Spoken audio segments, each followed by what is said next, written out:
Welcome to Lessons from the Field. I'm Gina Cazazza, the author of Training with the SEAL. You guys are welcome to read the chapters of the book on Substack. They are slowly rolling out.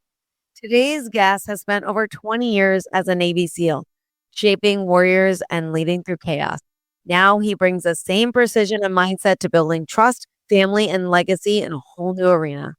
From the battlefield to the boardroom, his mission has always been the same: lead with integrity, perform under pressure, and serve with purpose.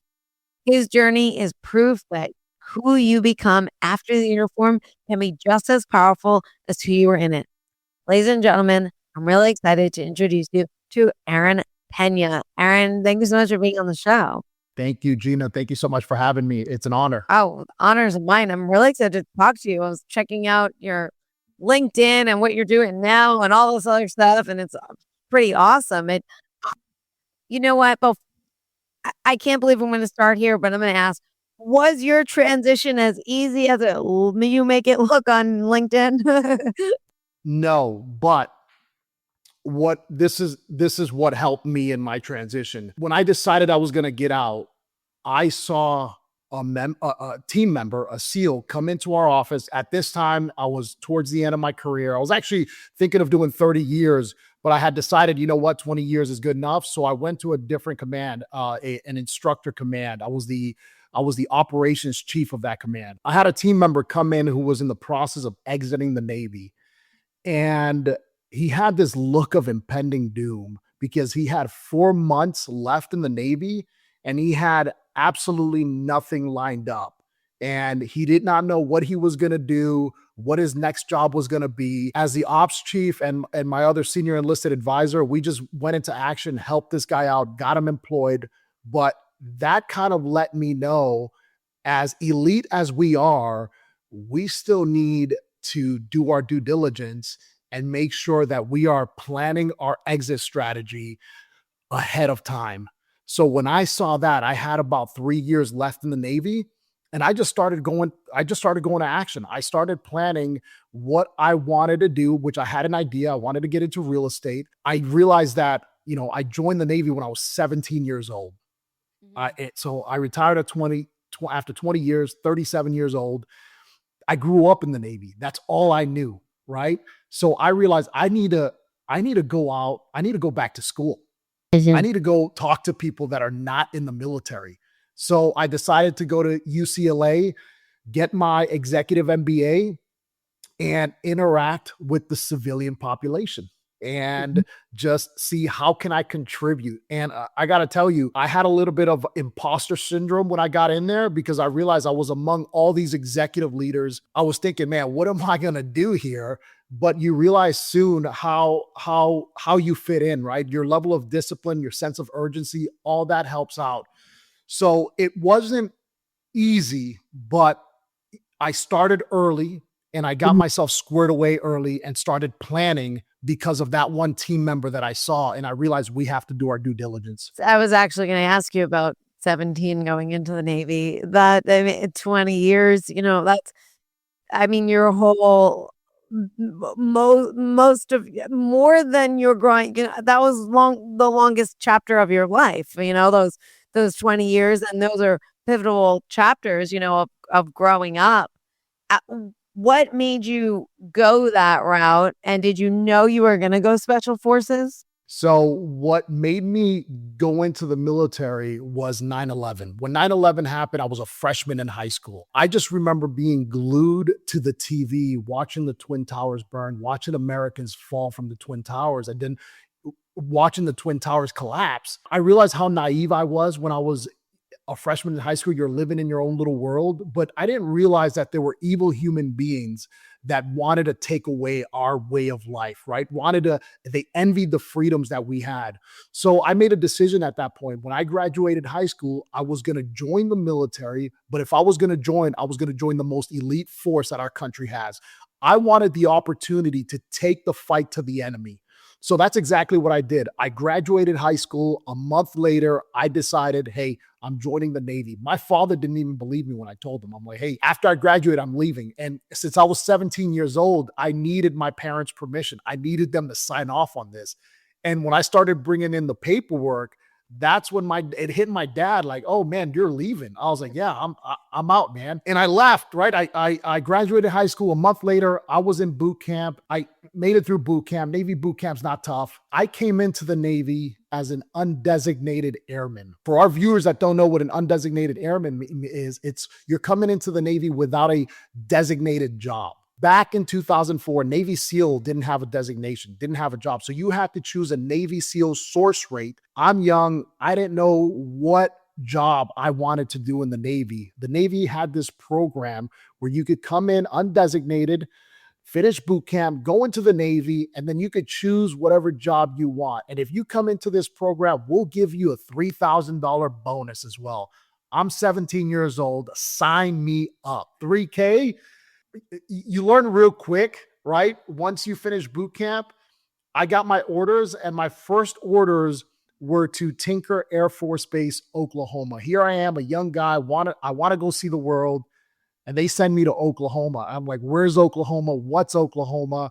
There was a Navy squadron within that Air Force Base. So I get sent there, and when you're undesignated, it's not sexy. You are at the mercy of the Navy. They are going to send you wherever they want, wherever they need you. And so I spent my first few months in the Navy working at facilities. I was a glorified janitor. I was changing light bulbs, chipping paint, mopping floors, sweeping, picking up debris. And then I did 3 months of facilities. And then I got sent, I was 3 months in the snack shop selling candy. Those were my humble beginnings. When did you transition then? Because that's a big leap, checking out snacks to Butts, Navy SEAL, that route. How did that happen? Yeah, so I had that aspiration of becoming a US Navy SEAL. So that was always in the back of my mind. The only way to get there is I had to choose a job. I had to choose a Navy SEAL source rate. I was researching. I was like, what's a good job? And I decided that I was going to choose aviation ordnanceman. I chose that job. I finished my time in Oklahoma. I did 2 years in Oklahoma, Tinker Air Force Base.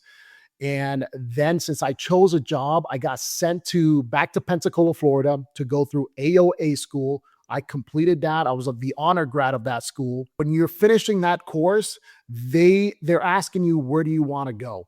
And I told them, I was like, hey, I want to go where the SEALs train, right? They're in Coronado, California. What's in Coronado, California? I remember the detail of looking up. He's like, oh, all we have is a ship. Send me there. And he looked at me. He's like, are you sure? I was like, yeah, send me there, man. I want to go to a ship. I want to be as close to the SEALs as possible. So I got my orders to the USS Ronald Reagan in Coronado, California. I drove from Pensacola, Florida, all the way to California, and I reported to the ship. And I realized real quick, ship life is pretty miserable, right? It's not sexy either, but it's all good, right? It's all part of that process. And remember, I'm young. So there's a lot of growing up that's happening.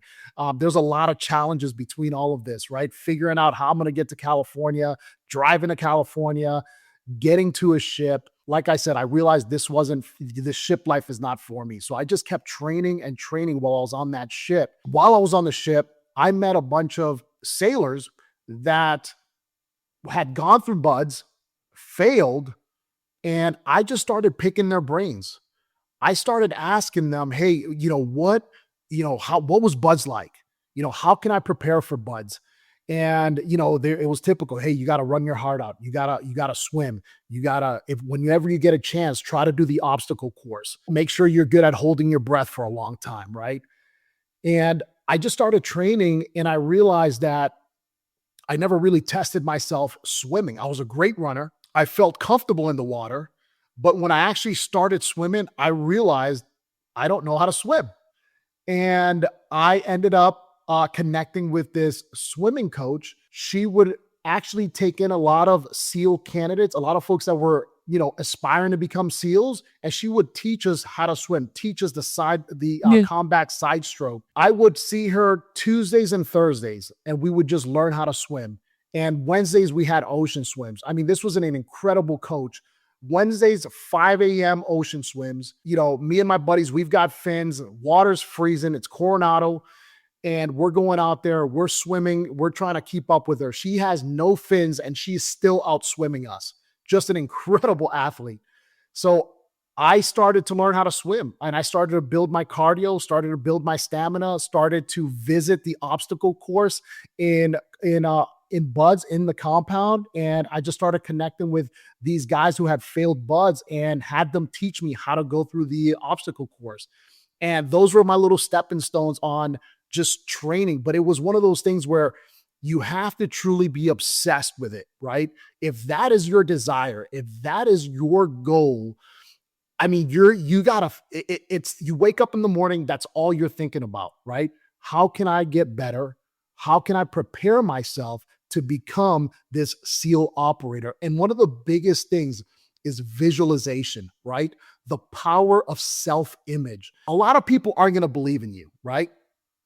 But you have to believe in yourself. And one of the biggest things is this: the power of self-image, right? And I'm not talking about the reflection in the mirror. I'm talking about how you view yourself. When I went through Buzz training, I was 145 pounds soaking wet. And I remember being in training, and we were, instructors wanted us to be in a line, right? We were all lined up.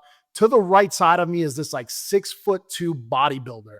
And then to the left side of me is this 6'4" Olympic swimmer. And here I am, right? An observer, an outsider looking in is immediately going to make the opinion or make the assumption that that guy in the middle, that 145-pound skinny kid, he's not going to make it. What they fail to realize is I had already envisioned myself making it through SEAL training. I saw myself getting pinned that Navy SEAL Trident, right? I saw myself outperforming the competition. I envisioned myself supporting my teammates, going through the obstacle course, going through these swims. As vivid as I could do it, that visualization becomes your reality. You already decided, like you made I mean, I listened to, I think it was Jocko or it was I want to say it was him, where they said that the people that quit buds already decided to quit before they even rung the bell, right? And you made the decision before you even became a SEAL that you were going to become a SEAL, And that's very powerful because everyone always talks about the negative, but not about the positive. Like no, this is the decision. And I remember talking to a friend of mine who was a Green Beret, and I said, how did you keep going? And he said, I made the decision every single day that I would rather die before quitting. And that's the only thing that got you through, right? For yourself. Yeah. I'm curious though, because it's pretty awesome that you found the guys that flunked out of buds essentially, right? That rang the bell. Was there regret or was there any pushback and even wanting to talk about it because they went for something and didn't make it? There was some pushback. There was also some negative feedback. You're going to meet all sorts of guys, right, that quit buds, and they're going to have excuses for why they quit or what happened, whatever the scenario was. The instructor didn't like me. I would have made it, whatever, right? A lot of excuses. But then you find some really humble guys in that process that tell you flat out, man, it was hard. It was really hard. I've never pushed myself to those limits. I just couldn't do it, right? I have a tremendous amount of respect for those guys because those were the guys that took their time to really share their insight of buds. And I just took it all in, right? And I had some guys while I was training, I had guys that were telling me, dude, you're not going to make it. You're too small. You're too skinny. And I tell people, man, listen, people are going to criticize you. Someone's opinion of you doesn't have to become your reality, right? You got to believe in yourself before anyone else believes in you.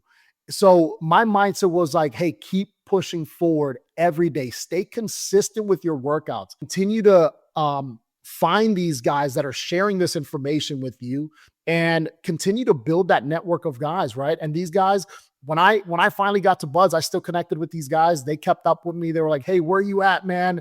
And I would tell them I'm an in-doc, just started, nothing big, but they'd call me whenever I was in first phase. I got the honor and privilege of also, obviously going through SEAL training, going to SEAL platoons, deploying, but I also got a chance to be a Navy SEAL instructor, a first phase BUDS instructor, getting that opportunity to watch these young patriotic guys go through SEAL training, go through this grueling, intense training. I forgot how I forgot how much it sucked. I forgot how grueling it was.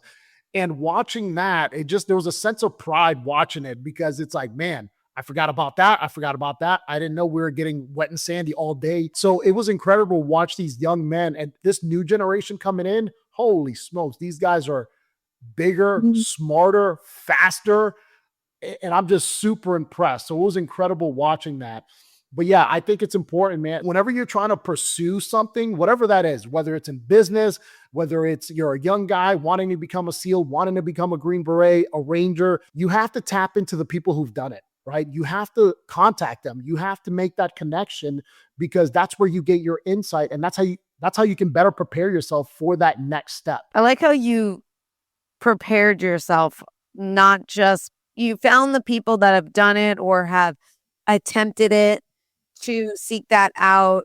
And y- I like in the beginning of the show when you talked about your transition, how you saw somebody and you were like, no, no, no, I don't want to be in a panic 4 months. Like, I want to know before I go, right? I want to set myself up beforehand. And a lot of people don't do that, right? And what would you say for someone that wants to start over? For someone that wants to start over, right? For someone that's either in a transition phase, whether they're moving to a new career, preparation is key, right? Preparation is key. Having that sense of humility is important. And I would say this whatever that new goal is, reverse engineer that goal, meaning, where do I see myself 2 or 3 years from now? And then start working backwards. How do I get there? Right. Because if, when I went through Hell Week, you start on Sunday, you finish on Friday, it's 5.5 days. If Mm. you think about all of that, it's pretty overwhelming. So my thought process was this: just get to breakfast, man.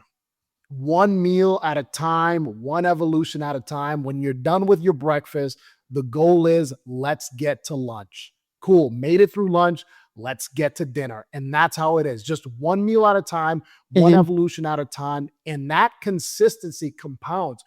And before you know it, 2, 3 years are going to go by and you're going to find yourself so much closer to that goal. So reverse engineer that goal, work backwards, and start making the necessary adjustments to get to that level that you want to get. Yeah, I think the small steps, some I always tell myself there's this phrase I have on my whiteboard and it's what action can I do today that's going to advance my position?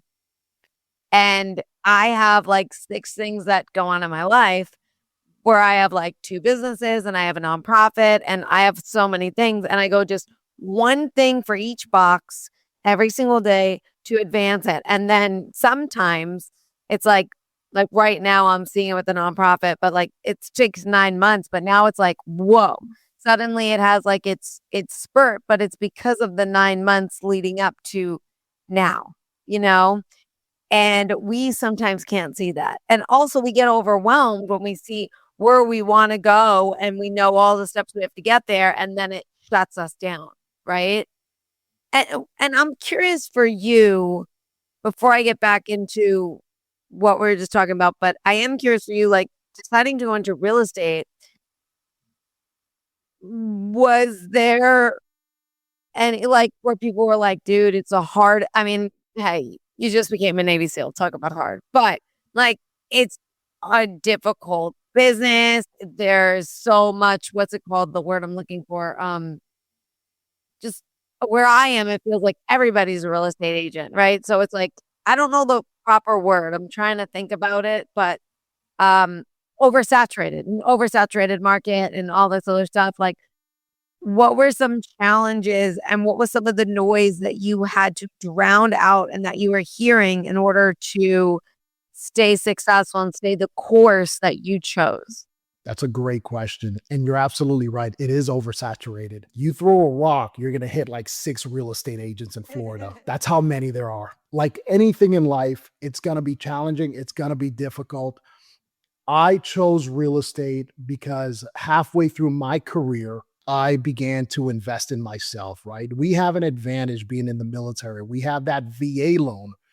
So what I would do is I would buy a house using my VA loan, right? And then I would live in it, renovate it, and I would convert that VA loan to a conventional loan to free up my VA loan again. And then I would buy another one, right? So I realized early on, hey, real estate is really fun and you can make a lot of money off of it. And when I would sell my assets, I would look at like the commissions these realtors were getting. I was like, man, you guys are getting paid pretty well. Roger that. When I was getting ready to transition to real estate, there's always going to be that negative feedback. I think one of the biggest things is like you're a Navy SEAL going into real estate. It's like they were downplaying it, but people don't realize that what's important to you, what's important to me is time. I spent 20 years in a career where I was gone about 85% of the year. I've got a wife, I've got 3 kids. I started to realize during my career that my absence was affecting my relationship with my kids and my wife. And they're the most important thing. When I'm in the SEAL team, that mission it consumes you. It's all you can focus on because it's life or death, right? These things are very critical. So me transition to real estate, it was about time, gaining time, having autonomy on doing the things that I want to do versus people telling me what to do. And I think that's one thing that I just didn't want anymore. I didn't want anybody telling me what to do. I want to control my time. I love people. I love interacting with people. I love meeting new people. I love different cultures. Real estate just seemed like a great fit. I had already learned about it. So when I transitioned over it, I connected with a bunch of realtors. I made a lot of realtor friends. I asked them about the pros and cons of being in real estate. A lot of people were telling me, listen, you think you have autonomy with real estate? Stand by, dude. It's hard, and it is absolutely hard. Think about this. My first year in real estate, I was door knocking, I was cold calling, I was selling out, I was mailing things out, mailing brochures, trying to get as much attention as possible, trying to build this network. I would knock on doors and people would tell me, screw off, man. Roger that. Stand by. Hey, and then what you have to do is you have to do some self-assessment. Maybe that wasn't the best approach. Let's try Mhm. again, right? Maybe I'm not knocking the right way, giving the right pitch, whatever. Maybe I'm coming off as too salesy. You got to readjust. So it was difficult. That transition was hard. And I had to make some necessary improvements. And honestly, I'm naturally a very assertive person too. I can sometimes scare people off. So I got to modulate the way I speak or the way I'm interacting with folks, because if it comes off too intense, they're going to be like, whoa, man, chill out. I just want to buy a house or I just want to sell a house, whatever the case may be. So yeah, there were challenges in it. I embraced the challenge. I really enjoyed it. Also, I was picking the brains of all these high performing realtors. And I was just asking them, what is it that got you to that level? I took their lessons learned and I started to apply those skill sets. I had the mindset already, right? I had the level of discipline, and I brought in some of my military capabilities of establishing standard operating procedures for real estate. Compass, the brokerage I work for, is incredible. They're $1 billion technology company. I love technology, makes life easier. So I want to be able to utilize that and leverage that resource, make my life a lot easier utilizing those skill sets. So yeah, no, I would say there were some challenges, but you got to embrace it. You can't sit there and listen to people. You got to just figure it out, and you got to learn. I think that's one of the biggest things too, is figuring things out on your own as well. And it's okay to ask questions, right? But if you're not putting in the time to research and figure things out yourself, and you're depending too much on other people, and maybe they're not available, then you're not going to get ahead. You have to do your level of due diligence. You have to kind of put in your level of research, dedicate some time to the craft, and commit 100%. And when I'm talking about commitment, I'm talking about all in, right? Failure is not an option. The same way you decided, like I decided to become a SEAL, is like, okay, cool. I'm transitioning to real estate. I'm all in. There are no safety boats. I'm burning them all. right? There's one ship. It's either going to make it or it's not, but it is going to make it, right? So that's kind of a mindset. I have two questions for you. I guess let me answer this one first. You became a father. Well, you became a husband and a father in the middle of your career. How did being a husband and a father change your life in a sense that you now come home to somebody? People depend on you to make it home versus when you didn't have that, right? And you mentioned you're gone 85% of the year, right? It must be hard to build a relationship with your kids when you're gone, right? And it's like, then you come back and it's like, I don't know if there was any resentment, if there is any like, why am I listening to you when you're here for this short time and you're going?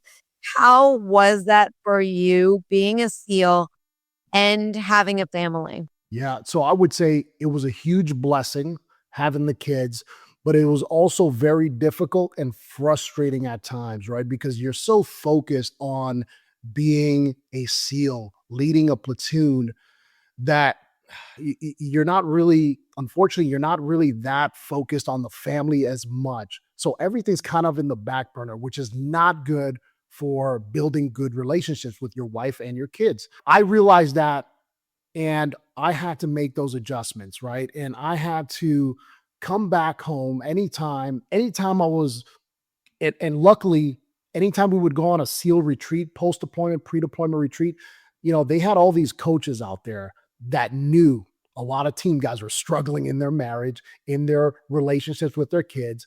So, one of the things I had to do is I had to shut things off. When I was in the vehicle, I was no longer, right, this SEAL, right? I would come back, I'd do my time in the SEAL teams, come back home, drive home. I'd be right there in my driveway, and it's time to shut that off, right? Time to kind of shift focus and just be present with your wife, be present with your kids, figure out what they're struggling with. And also, don't be the guy that, this is something I struggle with. Don't be the guy that's constantly trying to solve all these problems, man. Sometimes my daughter just wants me to listen. That's it. She just wants me to sit there and listen to her. She's not looking for me to solve her problems. I can provide guidance, and I do some level of encouragement. So it required some patience. It required some emotional intelligence on my end, managing my career and then coming back home. And I got to give kudos to my wife. I mean, she's been incredible. When I had my first kid, my daughter, who's the oldest, I was in the Philippines. And I was in the Philippines from 2012 to 2013. I did 7 months in the Philippines. Luckily, my leadership allowed me to fly back home to be there for the birth of my daughter. So the day I landed, my daughter was born. So my wife picked me up in active labor. We went straight to Balboa Hospital. A few hours later, I was a father. Yeah, my leadership allowed me to spend 14 days with my wife and kid. And in the midst of that, halfway through that time, I get a call from my master chief, and he tells me, "Hey man, how's the family? Kids healthy?" Yes. He's like, "Great." He's like, "I need you to come into the office. I got to talk to you." So I go into the office. I'm like, "What's going on, master chief?" He's like, "Hey man, your boys just got in a firefight. You're the only medic. We need you back in the Philippines as soon as possible. When can you go?" I was like, "Now, send me right now." He's like, "Roger that, stand by." And he allowed me to stay a few more days with my wife and my kid. And then I flew back to the Philippines. So I spent that small portion of time with my wife and daughter. But it was also, for my wife, it was a huge relief because she now had something to take care of, right? She was Sure. occupied with the baby. She had something in her mind that she wasn't having to think about the things that I was doing downrange, or any fear that something would happen to me. She was occupied with my daughter. So yeah, so I went back, and I went back to the Philippines, and got a chance to be back with my guys, and it was great. But yeah, no, having kids, it's a huge blessing. Yes, it's challenging. It takes a level of patience. It takes a level of just compromise as well. For my wife, she realized, being a SEAL and doing a long time, there's a lot of wear and tear in the body. It requires a lot of physical therapy and at times some psychotherapy for those invisible wounds. She provided a lot of grace and just, she had more patience than I did at times. So yeah, I would say huge blessing, challenging, patience works all the time. Well, you mentioned Master Chief. You were a platoon chief, right? I was, yeah. So I retired the Navy as a senior chief petty officer, which is an E8. The highest you can go as enlisted is E9. As a platoon chief, you're like essentially, you're developing these guys to be the next leaders, right? So I guess I'm curious for myself and those listening, like, what's the secret to developing trust and respect to create that high performance team? And I'll tell you something. I go to schools a lot. I do a lot of school speakings. And one of the things that I teach is you don't have to like each other. You just need to respect each other, because the kids can't comprehend the fact that they can't comprehend that they don't have to like everybody, because they don't like everybody, but they can't say that. It's like, it's a hard thing, right, for them to grasp and understand, and also, like, just be nice even if you don't like the person. They don't seem to grasp that either. So and with you're dealing with high testosterone, ego driven, all that stuff. So what is the secret to developing trust and respect within such a high performance team? That's huge. And you said it, right? Is providing that level of respect, right? I respect you, you respect me. Maybe we don't, maybe there's some personality conflicts. That's going to happen. You're not going to get along with everybody in your SEAL platoon, but you have that level of respect. Being kind, right? Being kind is important. And I would say this, as a leader, model the behavior that you expect others to follow. That is very important, right? Team guys, they're watching how you perform, right? They want to make sure, hey, my leader is strong, is capable, and has my back as well, right? So I think that that's so important, and that's kind of how I've been able to lead. It's like modeling the behavior I expect you to follow, but also, like, I'm not the smartest guy in the room, right? So I believe in teamwork. I believe in collaboration without ego, right? Yeah. So if I've got members of my team, I don't care how junior you are, I want to empower you to contribute to our meeting. Just because you're young, just because you're junior, doesn't mean you don't have good ideas. Sometimes when you have guys with big egos, they don't even want to hear the new guys talk. And I remember going through that. I remember being a new guy in my first platoon. I try to say something, and literally, this is what my platoon LPO said. He's like, "Why the hell are you talking?" I said, "Roger that." You know what I mean? But you learn from these things. You learn. Listen, you're going to encounter so many different leaders. I've been blessed to have, obviously, many different leaders. I've seen the good, I've seen the bad, I've seen the ugly, and I can take all of that and incorporate what works, even on the worst leaders. Even those terrible leaders have some good attributes to them that you can apply. So I try to do that. And I did that as a first phase buds instructor as well. There were so many great instructors. Some of them weren't so great, but there were others that I'd like, man, that's a great way the way you instruct, the way you teach, the way you're able to articulate these evolutions. I want to emulate that, right? I want to take that in and I want to be able to apply it the same way you do it. So I think that's what's important. And you're gonna have conflict with when you're in a room, a SEAL platoon with a bunch of alpha males. You're gonna have conflict. These guys are gonna talk back. These guys are gonna have. Everybody has something to say, right? But remember, you got to model the behavior you expect others to follow, and leverage the resources, leverage the talents that are in that room. Not everybody wants to do specific jobs, right? Some guys are analytical. Put them in that analytical space. Some guys are good at carrying heavy guns, heavy machine guns, right? Dude, here's a heavy machine gun. Go to town, right? So leverage those resources around you. Hey, quick pause before we dive back in. You know how we talk about building resilience, confidence, and mindset? There's a nonprofit helping kids do exactly that. Every mission starts with a story, but right now, 1 in 3 kids in America feels like they don't belong, and only 30% read at grade level. At Empower Lit, we're changing that one school at a time. Through author visits, literacy camps, team publishing programs, and Cosmo the Alien on YouTube, we help kids discover confidence through storytelling. When you give a monthly donation, you're not just donating, you're helping a child believe in themselves, their words, and their worth.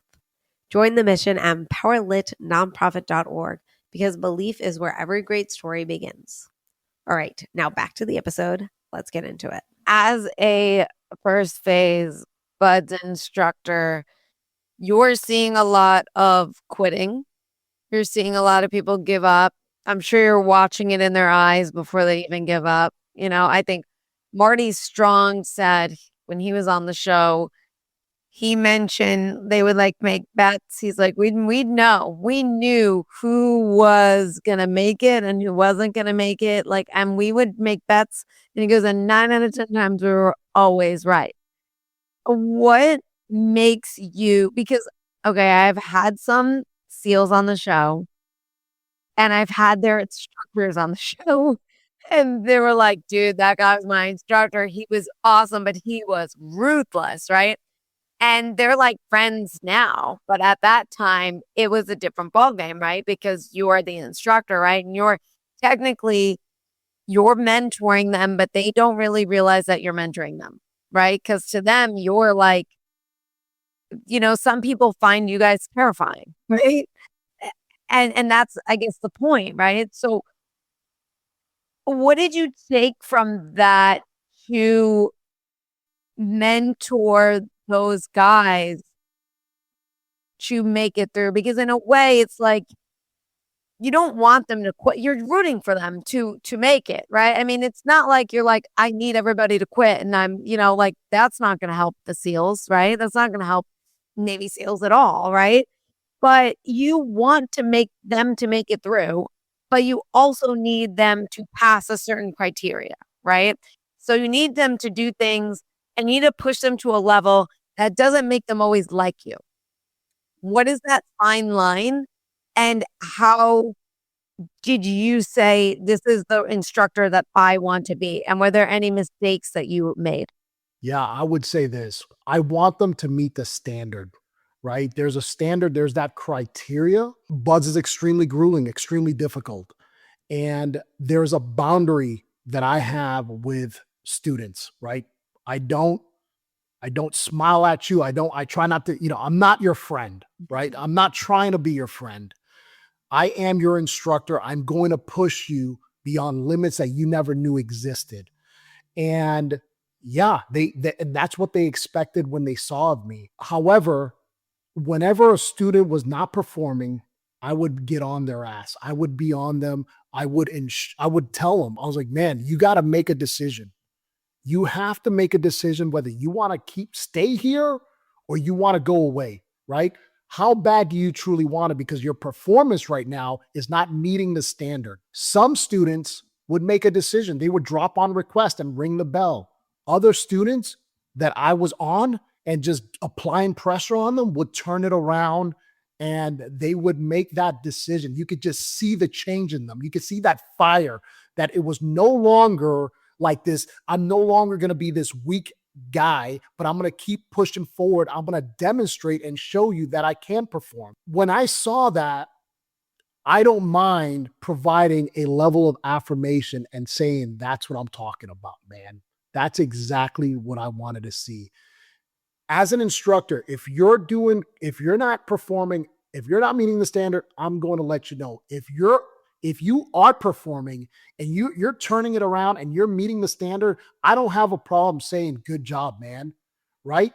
That's what I want to see. That's the expectation. So I think it humanizes you a little bit, realizing that I am rooting for you, man. And when I was a proctor, as a proctor, you're in charge of an entire class. I wanted every member of my class, of my students, to make it through Hell Week.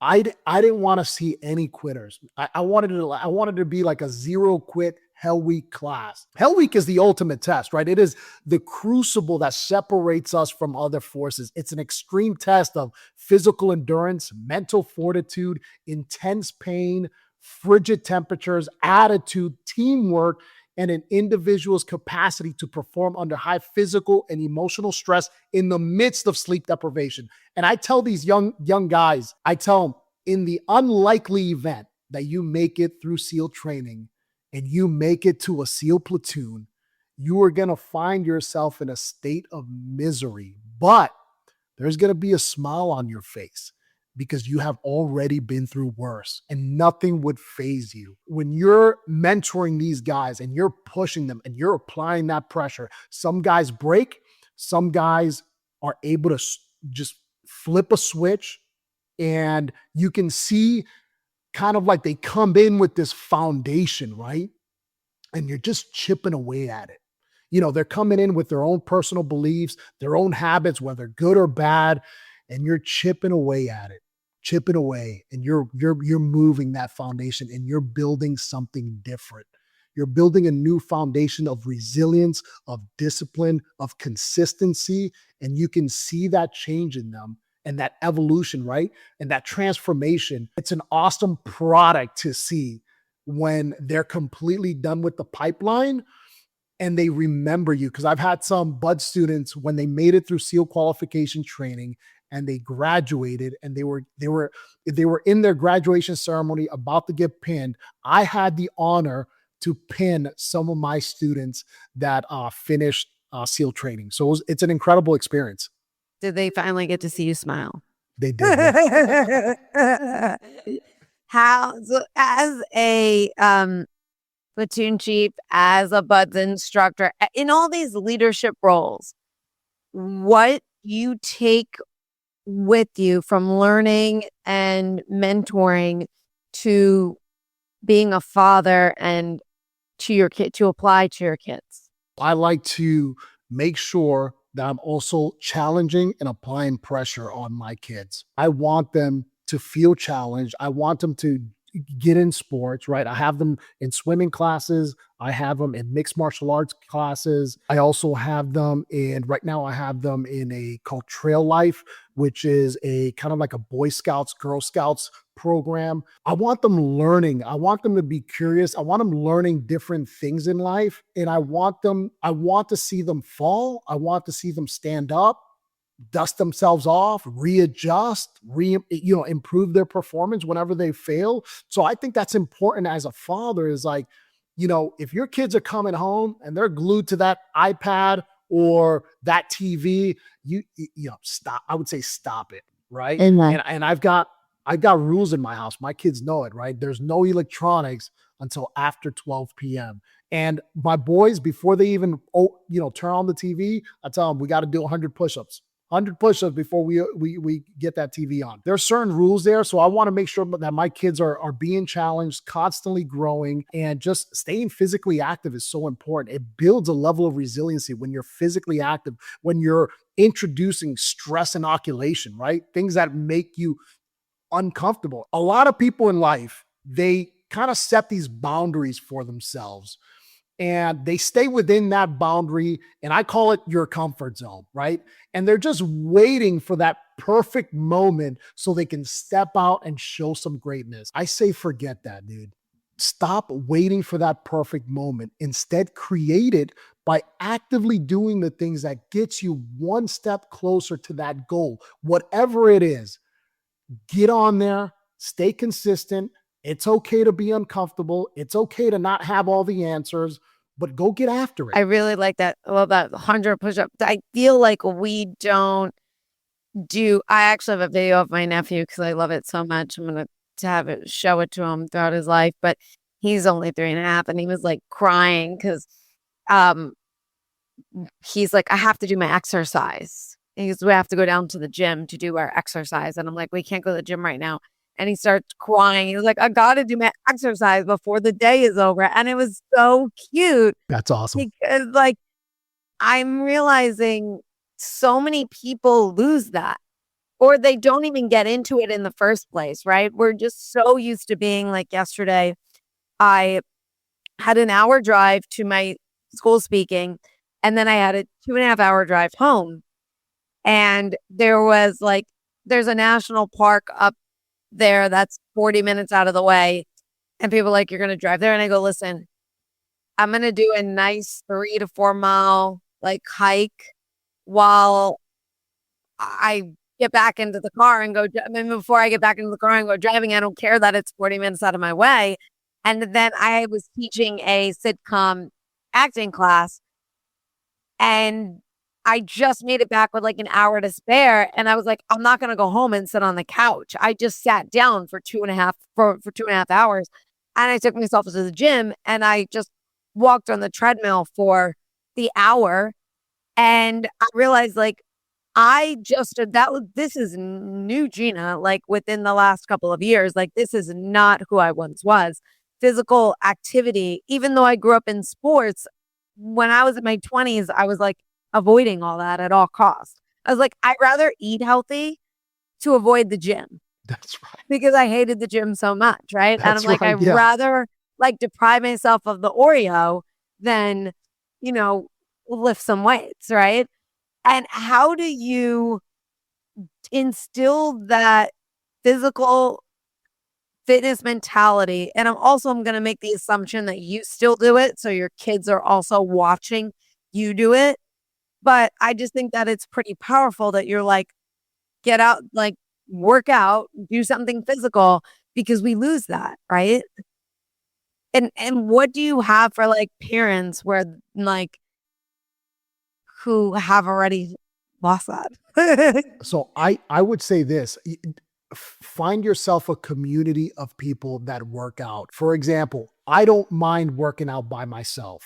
Right? Uh-huh. I like to work out by myself. I've got a garage gym.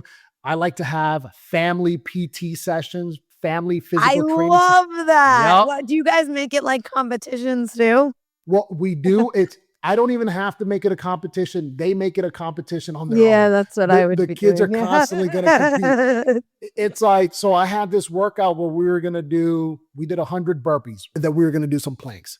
And it was like, all right, guys, we're going to do, whoever can do 100 burpees the fastest. Right. So we started getting after it. And my 8-year-old, man, he's got some cardio. He could go. They're always competing. So having that family unit and working out together instills that physical training, that wanting to stay fit, because my dad's doing it, we're doing it together. And also we go to the pool together, we'll do laps together, and sometimes you'll have your one kid who just gets tired, right? They're like, I don't want to go. I don't want to go sweating. Listen, let's go. You make them go, right? Yeah. And before you know it, while you're in there, they're all laughing and smiling and having a good time. So I would say this to a parent that, is wanting to get fit: find yourself a community of people that are also kind of wanting to get fit and are maybe I would say don't do it by yourself. For example, my wife, she is part of a group. I think it's called Burn Fitness, something like that. She works out every day with her community of folks, goes to their little gym dojo. They do their little CrossFit, whatever workouts they do. But that's what motivates her. She's like, I can't work out by myself, and she's like, your workouts are too intense, so she's just like, I like these people. They've got a good little, round robin of workouts, and she's doing that. She's happy. So that's where it starts, is just stepping out of your comfort zone, signing up to that, gym or whatever. And if you can't afford it, then just start at your house doing the regular push-ups, sit-ups, squats. There's so many workout routines on YouTube for free. There's no excuse, right? It's just about stepping up and doing I it. love what you said about the kid that just doesn't want to go, right? Yeah. I don't want to go to the gym. I didn't want to go to the gym with the 2.5 mile. The thing is that you're teaching your kid too that like your feelings are not dictating your choices, right? Because so many times we allow our feelings, and also people are taught, like, listen to your feelings. If I listen to my feelings, I might not get out of bed. You know, like we're being taught in society these, like, listen to your feelings and you should be acting on those feelings. And I'm like, those feelings are hindering me. Like, Yeah. I don't feel like going to the gym. I go anyway. I don't feel like getting up at the same time every single day, Monday through Monday. But you know what? I do it because it's really good for me. Right. And the thing is, like, in the moment, it doesn't feel that way. Right. But later in the day, I'm like, thank God I did that because I got this done and I got this done and I moved my body and all that stuff. And it's like, you're already teaching your child how to not allow their feelings to dictate their actions, which creates a 100%. disciplined child because too many times they're waiting on motivation, not discipline, and you're already teaching them the discipline. 100%. And you hit the nail on the head, right? There are days I wake up, I don't want to work out. And sometimes when I feel like that, I punish myself and I do an even harder workout, right? Yeah. Just for even thinking that. But it's so important to capture that negative self talk, that Mhm. negative, that critic that's whispering in your ear. Just stay in bed, forget about it, wake up, go do it. And that's so important because it can it can hinder you, right? It can hinder your ability to make progress, and it can hinder your happiness, right? And that's so important. Wherever you go, you need to discipline your emotions because you could be driving on the road, someone cuts you off. How are you going to respond to that? Are you going to get pissed off and let that ruin your day, right? Are you going to wake up early in the morning and just not do the workout and then feel like crap the whole day? So it's important to control those emotions, have a good amount of control, and make sure that you're reframing those thoughts, right? And you're applying great positive input into your mind. I think that's so important because sometimes I hear my kids say, you know, I can't do this or I can't, it's like, no, you can't do it right now just yet. You will. It's going to take some time, right? We're going to work towards it. We're going to put in the work. We're going to be consistent. And then before you know it, that they stop saying that. And they're like, how do I get better at this? How do I get better at that? And that's kind of the attitude that I'm looking for, right? Is reframing that thought process so you're not stuck in that negative self critic telling you you can't do something or whatever the case may be. 100%. I was at a school 2 days ago, and anytime I do a speaking event that's in a gym and there's a pull up bar, I know at the end of the speaking, there is one kid that always asks me to go and do a pull up because in my speaking event, I show footage of when I did Team Eagle One, and which was the Navy SEAL prep program that I joined. And when it was time to do a pull up, I thought my body was just going to go up, like everybody else's body went up. Like, why wouldn't mine? Right. And I looked at the worst possible moment that I physically couldn't do a pull up. And I trained and I like still showed up and did my training and all this stuff. And I worked my way up to doing my first pull up. And then it went to 4 and then it went higher. And 2 days ago, they were like, there was a pull up bar. And because the video that they see is me not being able to do one, I never show a video of me actually doing one. They're like, we want to see if you can actually do it. You say you can now, but can you? And I jump on that pull up bar and I did 7. That's And then awesome. next thing you know, they're like all cheering and high fiving. And it's just like showing them the fact that there was once a time, because I also say things like, I couldn't read and I was in remedial and I was in summer school. And I understand your struggle. And then they actually see the struggle to see the success, right? And you as a parent are showing that and also cultivating that by having them do things that are challenging. You're not allowing them to give an excuse. Your kids don't run your household. That's right. That's right. that, that works. I love that. I love that. And I have my final question for you is what can we do on a daily basis that strengthens our mental fitness to handle those daily challenges that are going to come our way? So I would say this, right? I started with the power of self image, right? So visualize victory every morning, right? Train your self image before the world trains it for you. Reverse engineer your goals. Whatever that goal is, whatever you're trying to achieve, work backwards from that goal and then simplify it. And then the last thing is collaborate without ego. You don't have to be the smartest person in the room. Empower other people to contribute so that we can accomplish the mission, whatever that mission is in your life. I love that. Thank you so much. You were great. I really enjoyed talking with you. You did some great bits, and I really hope our listeners got as much out of it as I got out of it. You were fantastic. Thanks for being on the show. Absolutely. Thank you. Of course, and everyone that's listening, please like, share, comment, subscribe, become a Substack member for all those extra goodies that only our Substack members get. And I will see you guys all next Wednesday. Thank you.